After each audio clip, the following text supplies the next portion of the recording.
देश का बाबू सिंह कुशवाहा होंगे 2.5 साल के लिए, उसके बाद 2.5 साल के लिए दलित समाज से कोई उम्मीदवार होगा और 5 साल में एक डिप्टी चीफ मिनिस्टर अल्पसंख्यक समाज मुसलमान से होगा, 2 पिछड़ा समाज से बनाए जाएंगे। मजलिस की यही लड़ाई है कि अति पिछड़ा समाज हो या सामाजिक न्याय का मसला हो, मजलिस चाहती है कि इस पर तमाम कमजोर तबकात मिलकर, जिसमें अति पिछड़ा समाज हो, अल्पसंख्यक समाज के मुसलमान हो, दलित हो, तमाम कमजोर और दबाए हुए लोगों को मिलकर हमको इस जमहूरी तरीके से अपनी लड़ाई को लड़ना है और अपनी मंजिल मकसूद तक पहुंचना है। और इसके लिए बहुत जरूरी है कि आप लोग मुत्तहिदा तौर पर अपने वोट का इस्तेमाल। आप जानते हैं कि छपरौली विधानसभा में पिछले साल जब कोविड की वेव चल रही थी तो किस तरीके से यहां पर जिम्मेदारों को तंग किया गया, उनको परेशान किया गया और उनको बदनाम करने की एक नापाक कोशिश, एक मंसूबा बनाया गया। उस वक्त अगर पूरे भारत में अगर कोई ये कह रहा था कि तबलीगी जमात कोविड के फैलने की जिम्मेदार नहीं है बल्कि उसको बदनाम करने की कोशिश की जा रही है, जो ऐसी तंजीम है जो इखलास की बुनियाद पर काम किया जाता है, तो किसी में हिम्मत नहीं थी, न समाजवादी पार्टी के नेता में हिम्मत थी, न आरएलडी न बसपा के नेताओं में हिम्मत थी कि ये इस ताल्लुक से कुछ कह सके। अगर पूरे मुल्क में कि पूरे उत्तर प्रदेश में अगर किसी ने आवाज उठाई तो उसका नाम असदुद्दीन ओवैसी था, जिसने तबलीगी जमात को बदनाम करने की साजिश की मजम्मत की। छपरौली की आवाम को मैं ये भी बताना चाहूंगा कि जब आप 10 फरवरी के दिन अपने वोट का इस्तेमाल करने जाएंगे तो याद करिए कि जब कोविड की वेव में आप जानते हैं कि 27 दिन में करीब 30 से ज्यादा लोगों की मौतें हुई थी छपरौली विधानसभा में। कहां पे नजर आए मुख्यमंत्री की सरकार या मुख्यमंत्री नजर नहीं आए, जब रोज कोई ना कोई छपरौली विधानसभा में एक शख्स मर रहा था कोविड से, उस वक्त सरकार नहीं थी, उस वक्त यहां पर बीजेपी के एडमिनिस्ट्रेशन से कोई नहीं था। आपको ये बात वोट डालने से पहले याद रखनी चाहिए। तीसरी बात जो मैं आपको याद दिलाना चाहता हूं कि छपरौली विधानसभा में 10वीं जमात के बाद यहाँ पर कोई तालीम का, कोई शिक्षा का इंतजाम नहीं है। बताइए कौन सा विकास का काम, कौन सा काम बीजेपी की सरकार ने किया। चौथा, यहाँ पर गवर्नमेंट के कॉलेज की जरूरत है, उसका इनाकिस इंतजाम किया गया। यहाँ पर 13 लाख की आबादी में सिर्फ 24 पब्लिक हेल्थ सेंटर काम करते हैं। बताइए बीजेपी ने कौन सा विकास का काम किया। बीजेपी बड़े बड़े झूठे दावे करती है जो सच्चाई पर मुबन्नी नहीं है। दूसरी जानिब मेरी इज्जतदार माँ और बहनों, मेरे बुजुर्गों, मेरे गयूर नौजवान साथियों, मैं आपको बताना जरूरी समझता हूं कि जिन्होंने आपका वोट तो लिया, जिन्होंने सुरक्षा के नाम पर आपसे वोट लिया, जिन्होंने बीजेपी को हराने के नाम पर आपसे वोट लिया, जिन्होंने आपके बच्चों को सुरक्षा और उनकी शिक्षा के नाम पर वोट लिया, बताइए आज जब मसाइब और मुश्किलात के तूफान से हम गुजर रहे थे, ये कहां पर नजर आए। पूछिए समाजवादी पार्टी और आरएलडी के नेताओं से कि CAA के ऊपर आपका क्या बोलना है, तो इनकी जबानें बंद हो जाएंगी। तारीख गवाह है कि भारत की संसद में अगर किसी ने संविधान का हवाला देकर उसको काला कानून करार दिया और CAA के उस कानून की कॉपी को पूरे संसद में अगर किसी ने कहकर फाड़ दिया कि जिस तरह गांधी ने उस वक्त के सफेद फाम अफ्रीका की हुकूमत के कानून के खिलाफ इस तरह कानून फाड़ा था, तो असदुद्दीन ओवैसी आपके सामने खड़ा है। मैंने उस CAA कानून को फाड़ कर बताया कि ये काला कानून है जो मजहब के नाम पर भेदभाव करता है। क्या पोजीशन है, क्या कहती है सपा और आरएलडी, इसके पास इनका कोई जवाब नहीं है।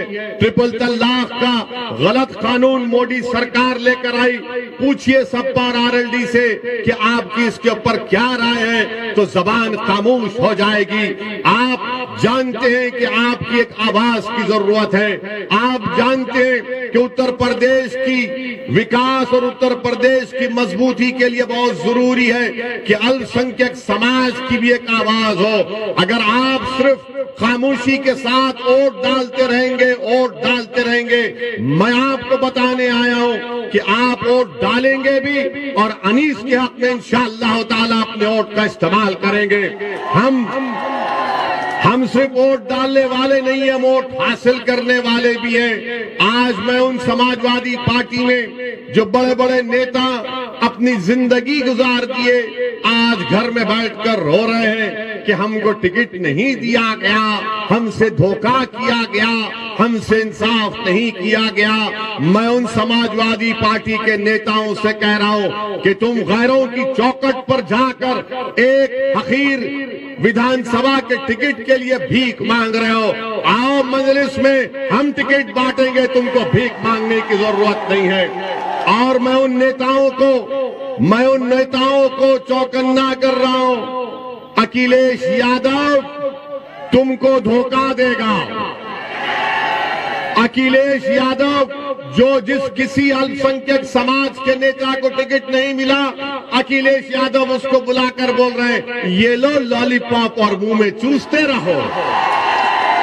और लॉलीपॉप अखिलेश यादव क्या दे रहे, बोल रहे हैं कि सरकार आएगी तो तुमको एमएलसी बनाएंगे, सरकार आएगी तो तुमको राज्यसभा भिजा देंगे। अरे राज्यसभा तो प्रोफेसर के मुकद्दर में जिंदगी भर के लिए लिखा है, एमएलसी तुमको नहीं मिलेगा।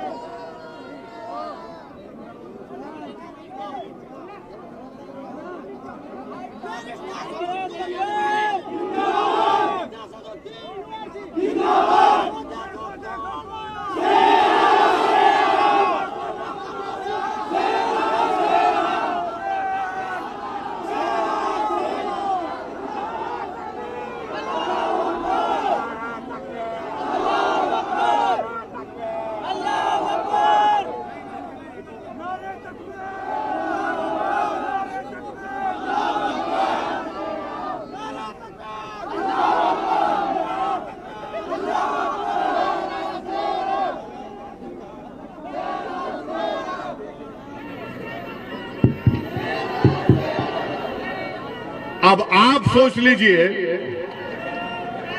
बाबा क्या कहते हैं, विकास किया। अरे बिजली का इंतजाम नहीं किया, क्या खास विकास किया बाबा तूने? बाबा ने तो कुछ किया ही नहीं।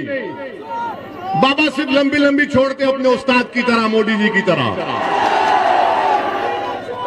अनिल बिजली का इंतजाम नहीं। मैं आपसे अर्ज कर रहा था, मैं आपको बता रहा था समाजवादी पार्टी के बारे में, तो मैं समाजवादी पार्टी के नेताओं को कह रहा हूं कि आप अगर घर में बैठ गए तो हमेशा के लिए बैठ जाएंगे। आइए हमारे साथ आ जाइए, हम आपको अपने कंधे पर बिठाकर आपकी राजनीति को इंशाअल्लाह चमका देंगे। अखिलेश यादव आपको डुबा देगा और आपकी राजनीति को हमेशा के लिए दी एंड कर देगा, खत्म कर देगा। अब ये इनको सोचना है कि वो क्या करेंगे। तीसरी बात, यहां पर पिछले बार विधानसभा के चुनाव से किसको जिताया था आपने? किसको जिताया था? कौन सी पार्टी का था? अब कहां कूद कर चला गया? कुलाठी कहां मारा? अब उसका जिम्मेदार हम हैं। हमने उसको कहा था कि बेटा कुलाठी मार के मोदी जी के गोद में जाकर चाय पी ले, हमने तो नहीं कहा था ना। अब जयंत चौधरी इस पर क्या बोलेंगे? जयंत चौधरी के पार्टी से ये कूद कर नरेंद्र मोदी और योगी के साथ बैठकर उस पार्टी का प्रत्याशी बनकर यहां पर आया है। आपका वोट जाय होगा, याद रखिए। आपने 2019 के पार्लियामेंट के चुनाव में बीजेपी को वोट दिया आपने? कितनों ने दिया? हाथ उठाओ, डरो मत। कौन जीता यहां से? कौन जीती? हम बोले थे आपको वोट डालने के लिए। आपके वोट की कीमत क्या रही है बताओ? 17 में आपने आरएलडी को वोट दिया, वो बीजेपी में दौड़कर चला गया। 19 में आपने बीजेपी के खिलाफ यहां पर आरएलडी को वोट दिया, तब भी बीजेपी जीती। आपकी जिम्मेदारी नहीं है बीजेपी को सिर्फ हराना, आपकी जिम्मेदारी खुद कामयाब करो और बीजेपी को भी हराओ। हमारे दिमागों में 50 साल से बात डाल दी गई, आप नहीं जीत सकते। मैं आपको मिसाल दे रहा हूं, हाथी होता है ना, तो बचपन से हाथी को एक मामूली सी जंजीर में बंद करके रख दिया जाता है, और जब वो हाथी बड़ा हो जाता है तो हाथी यही समझता कि जंजीर से जकड़ा हुआ हो। मैं आपसे कह रहा हूं, आप बहुत ताकतवर हैं, अल्लाह ने आपको बहुत ताकत दी है। इन जंजीरों को तोड़ो, एक ताकत बनो। आपके मुकद्दर के फैसले आप खुद कर सकते हैं, बशर्ते कि आप अपने फैसलों पर एतमाद करें, बशर्ते कि आप पूरे अल्लाह की जात पर भरोसा करके अनीस के हक में अपने वोट का इस्तेमाल करिए। मैं आपको ये भी बताना चाह रहा हूं कि अगर जिंदगी हमसे वफा नहीं करेगी, अगर कोई कामयाब हो जाता है हमको खत्म करने के लिए, तब भी मैं आपसे कह रहा हूं कि अपने आंख में आंसू मत लाइए। हां, हमारी गाड़ी पर हमला हुआ, 4 गोलियां उन 2 लोगों ने चलाई, मगर अल्लाह जिसको बचाना चाहता उसकी कोई जान नहीं ले सकता। और हमारा तो अटूट इस बात पर ईमान है कि जब तक कुदरत फैसला नहीं करेगी, किसी की इंसान की ना मौत आएगी, जब तक अल्लाह नहीं चाहेगा ना आपकी मौत आएगी, ना कोई आपका रिस्क छीन सकता है, ना कोई आपको बेइज्जत कर सकता है। तो ये तीनों चीजें हम लिखा कर लाते। हमको ये सप्पा आरएलडी मोदी नहीं देते। हम दुनिया में जिंदा हैं तो अल्लाह के रहमो करम पर जिंदा थे, हैं और रहेंगे। गोलियां चलाने वाले वही लोग हैं जिन्होंने महात्मा गांधी को कत्ल किया था। ये 4 गोलियां चलाए हम पर, अल्लाह ने हमको बचाना था। मगर मैं उन लोगों को फिर से कह रहा हूं, मैं मौत से नहीं डरता हूं, इंशाअल्लाह ताला मैं नहीं डरता हूं। मुझे मालूम है कि इन तमाम जितने दुनिया में लोग आते हैं, अपनी मां के पेट में पलकर जब दुनिया में आते हैं, तो अल्लाह एक वक्त मुकर्रर कर दिया हर एक का, और हम और आप जाएंगे इस दुनिया से। मगर याद रखो, मैं मौत से नहीं डरता, ना मैं कत्ल करने वालों से डरता हूं, ना तुम्हारी गोलियां मेरी आवाज को दबा सकेंगी, ना तुम्हारी ताकत मुझे तुम्हारे ताल्लुक से डर में खौफ पैदा कर सकेगी। मुझ पर गोलियां क्यों चलाई गई? क्योंकि मैं बीजेपी की आंख में आंख डालकर आप गरीब मजलूम अवाम के हक की बात करता हूं। मुझ पर गोलियां इसलिए चलाई गई, मुझ पर गोलियां इसलिए चलाई गई क्योंकि मैं गरीब आवाम के इंसाफ का मुतालबा करता हूं। मुझ पर गोलियां इसलिए भी चलाई जाएंगी क्योंकि मैं हिस्सेदारी की बात करता हूं। मैं संविधान के दायरे में रहकर जब ये बात करता हूं तो इन जालिमों को पसंद नहीं आता। ये नादान, ये बुज़दिल ये समझते हैं कि ओवैसी की जबान को खत्म कर दिया जाएगा गोलियों से। अरे तुम्हारे में दम है तो मारो गोली। मैं मगर अल्लाह ने फैसला किया कि तुम्हारी गोली से मेरी मौत होगी, तो मैं आपसे कह रहा हूं, आप अपने हर बेटे को, अपनी बेटी को मुझसे ज्यादा काबिल बनाना। अगर एक ओवैसी मरेगा तो तुमको मैं वसीयत करता हूं कि लाखों में तुमको मुझसे ज्यादा ओवैसियों को पैदा करना पड़ेगा। और याद रखो, रखो, हम दुनिया में आए तो जाएंगे, मगर अपने बेटों को, अपनी बेटियों को डॉक्टर बनाइए ताकि वो बीमारों का इलाज कर सके। अपने औलाद को जर्नलिस्ट बनाइए ताकि वो जालिम हुक्मरानों से बेबाकी से सवाल कर सके। आप अपनी औलाद को सियासतदान बनाइए, विधायक बनाइए, सांसद बनाइए, जिला परिषद में लेकर जाइए, चेयरमैन बनाइए, लड़िए। याद रखिए, जो ये चिड़िया होती है ना, जो आसमानों में उड़ती है, क्या वो अपने घोंसले में उड़ती है या बाहर निकलकर उड़ती है?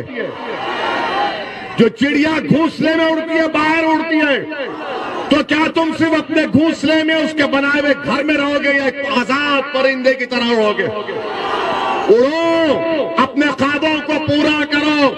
याद रखो, तुमको डरने की ये जरूरत नहीं है, डरने और घबराने की जरूरत नहीं है। अल्लाह हमारे लिए काफी है, अल्लाह हमारे लिए काफी है। मेरे अजीज दोस्तों और बुजुर्गों, मैं आपको जज्बात में लाने के लिए नहीं कह रहा हूं, मैं आपसे ये भी नहीं कह रहा हूं कि मेरे हाल पर तरस खाकर तुम मंजलिस के हक में वोट का इस्तेमाल करो। मैं, अल्लाह जानता है, मैं दिल की बात, मेरी सोच और फिक्र आपके सामने रख रहा हूं।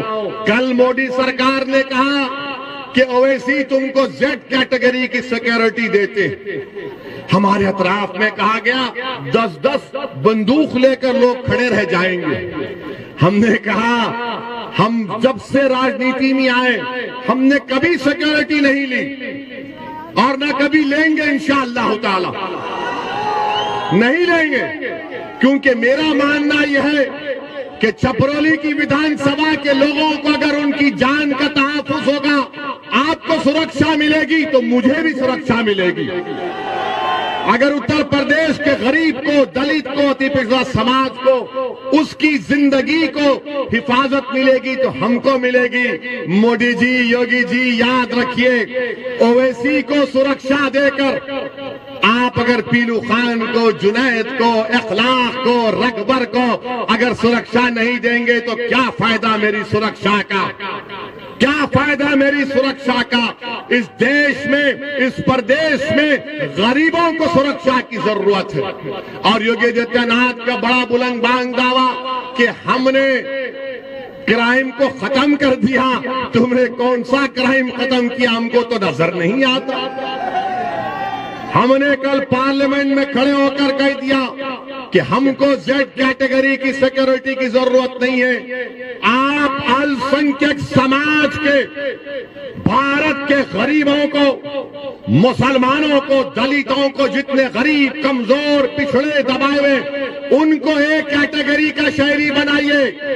आज ये तमाम समाज निचले, नीचे तक आ चुका है, जेड कैटेगरी में आ गया है। मुझे सिक्योरिटी की जरूरत नहीं है, मुझे हिस्सा चाहिए। मेरी लड़ाई हिस्सेदारी की है, मेरी लड़ाई हिस्सेदारी की है। छपरौली में स्कूल होना चाहिए, छपरौली में अस्पताल होना चाहिए, ये हमारी लड़ाई है। मेरी आपसे अपील है कि आप इस लड़ाई में, हिस्सेदारी की लड़ाई में हमारा साथ दीजिए और 10 तारीख के दिन पतंग के निशान पर आप पूरे एतमाद के साथ यहां पर मंजलिस को कामयाब करिए।